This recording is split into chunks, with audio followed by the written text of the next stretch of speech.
Guys আজি এটা মই ঘটনা দেখিলোঁ। ঘটনা মানে ডাঙৰ ঘটনাই। মই গুৱাহাটীলৈ আহি আছিলোঁ, মানে বাছত আহি আছিলোঁ। আহি থাকোঁতে ছয়গাঁৱৰ যিখন ব্ৰিজখন আছে, মছজিদটোৰ কাষত যিখন ডাঙৰ ব্ৰিজখন, মানে সেই নদীটোতেই মানে অকস্মাত মই বাছখনত আহি মানে ব্ৰিজৰ ওপৰত পাইছোঁ। তেতিয়া দেখিলোঁ যে মানুহ দৌৰা দৌৰি লাগিছে।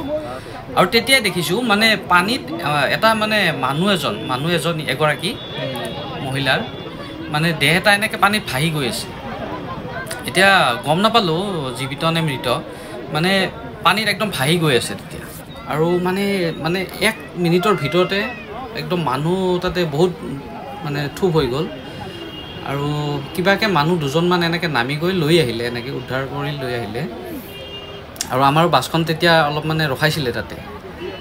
মানে এনেকুৱা লাগিছে, কি ক'ম আৰু, মানুহৰ জীৱন চাওকচোন, কি বা কৰি আছিলে পানীত, মানে কিমান দূৰৰ পৰা মানে এনেকৈ উটি আহিছে পানীত, সেইটোও নাজানো।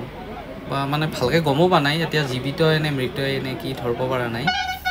মানে মানুহ মানে সোনকালে কিন্তু মানুহ কেইজনমান গৈছেই, নামি গৈছে দেই, মানুহ 2-3জনমান গৈছে সোনকালে দৌৰি। আৰু মানে কি হৈছে, মানুহজন যিজন পানীত ভাহি আছিল এনেকৈ ছাইডত মানে ছাইডৰ ফালে আহিছিল, পানীৰ অলপ ধাৰ আছেতো, এনেকৈ ক্ৰমান্বয়ে ছাইডৰ ফালে আহি থাকোঁতে মানুহ 2জনমান মানে পটককৈ গৈ লৈ আহিলে উঠাই। মানে দেখি মানে কেনেকুৱা লাগিছে কি ক'ম আৰু, মানে আচৰিত আৰু মানে ভয় লগা দৃশ্য এটা।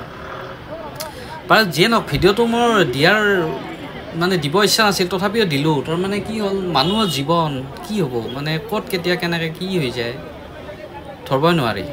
আৰু একচুৱেলি মই গমো নাপালোঁ পিছত কি হ'ল, মানে মই গুচি আহিলোঁ এনেকৈ বাছত।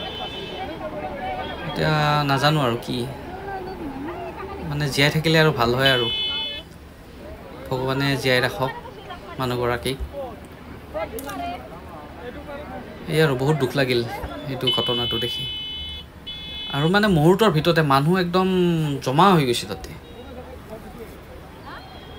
আচৰিত লাগিল। মানে ৰাতিপুৱা আহি আৰু মনটোৱে বেয়া হ'ল মোৰ এইটো দেখি।